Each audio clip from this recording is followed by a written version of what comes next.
Hi, and welcome to Rebecca's Reading Club for Kids. Today we're going to read about a little dog that becomes a big hero. And I don't know if any of you have ever been like little or small and you feel like you wish people would see you as big and like a hero. Today's story is fantastic. It's by Carolyn Buhner and illustrated by Mark Buhner. And Rebecca's Reading Club for Kids is brought to you by Utah's Online Public Library, because with a library card, you can access and read and research and do so much online with your online library. All you need is that library card. It's open 24 hours a day, 7 days a week.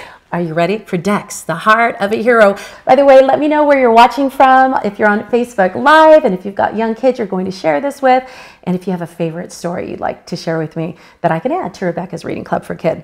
For kids, Dex, the heart of a hero.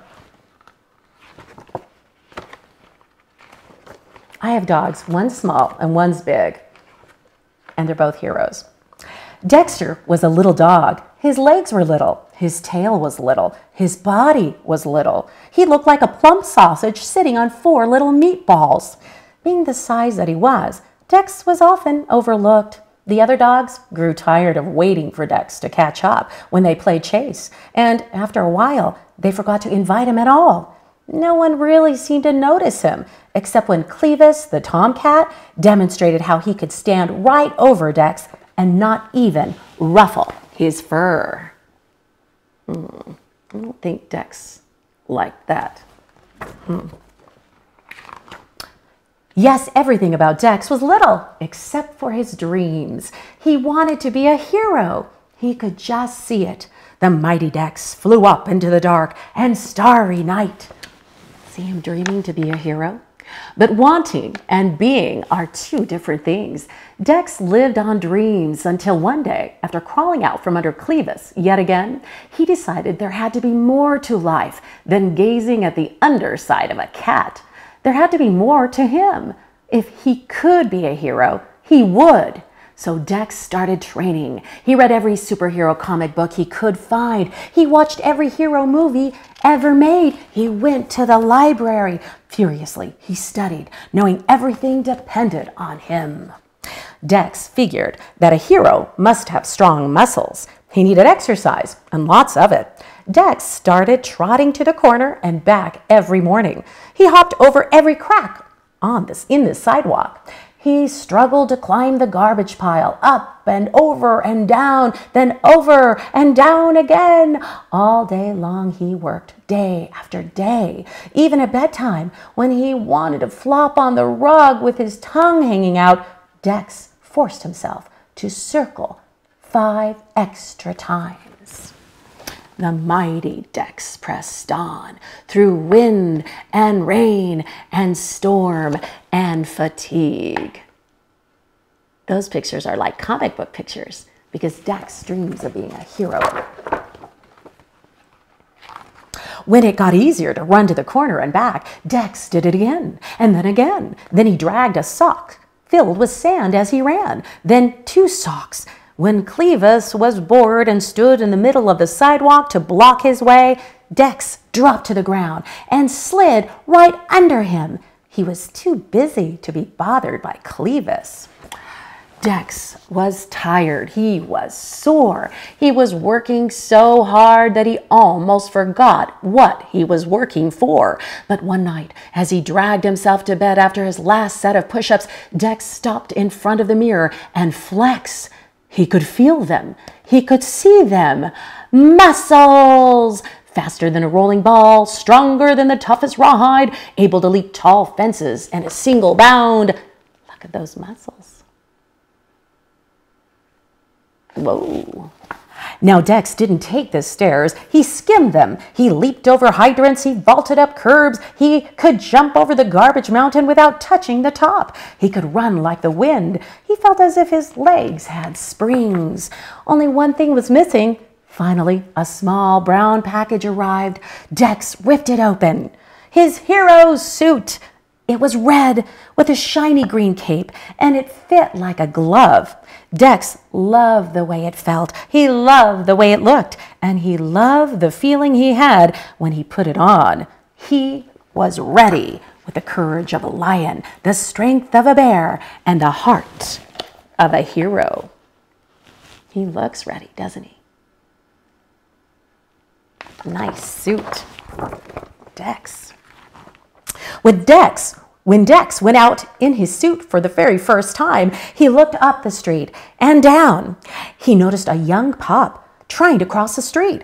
Dex sprang into action. "May I help you?" he asked. He guided the wide-eyed pup across the street and grinned as the pup stared up at him with its mouth hanging open. The pup whispered, "Wow, it's Super Dog." Super Dog. Dex liked the sound of that.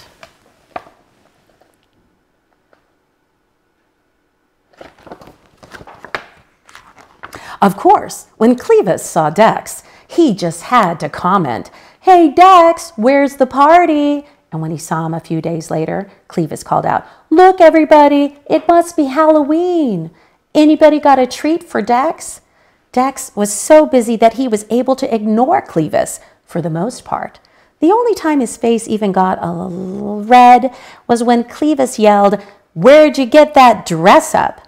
Dex had to wonder if Clevis saw anything but the suit. Didn't he understand that the suit was just a way to let people know he was there to help? The sun glinted off his emerald cape as Super Dog raced to the rescue.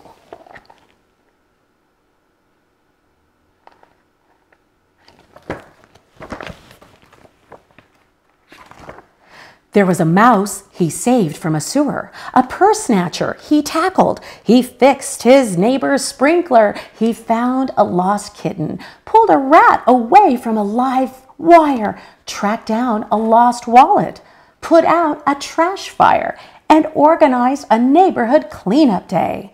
It seemed that now, whenever anyone needed help, they turned to Dex, and Dex had never been happier.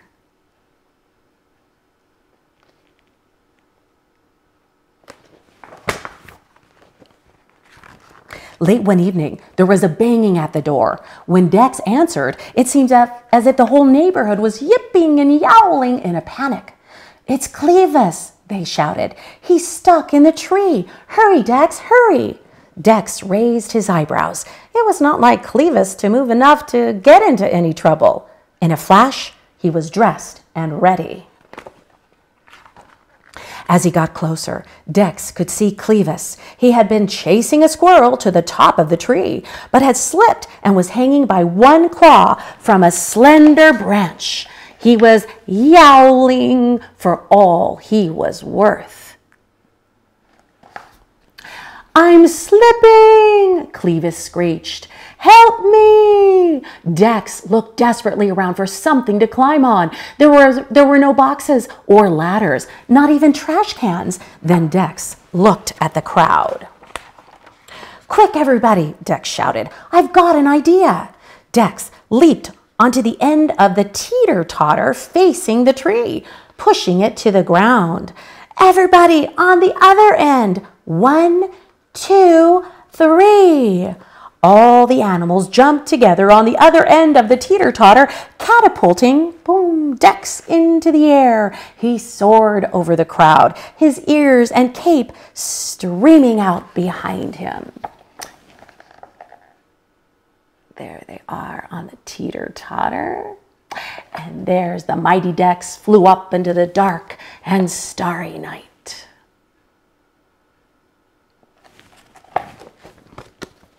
Brave. Dex scrambled onto the branch next to Clevis. Quickly he pulled off his cape and tied its 4 corners onto the screeching cat. "Jump!" Dex shouted. "Jump, Clevis!"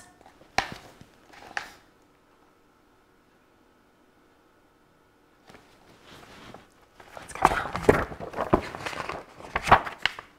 With an ear-piercing shriek, Clevis let go. The billowing cape caught the air and parachuted the big cat to the ground.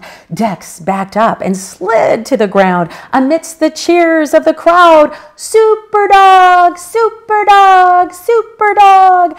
Dex was bruised and tired, but he forgot his discomfort as Clevis sheepishly lumbered over, still tangled in the green cape.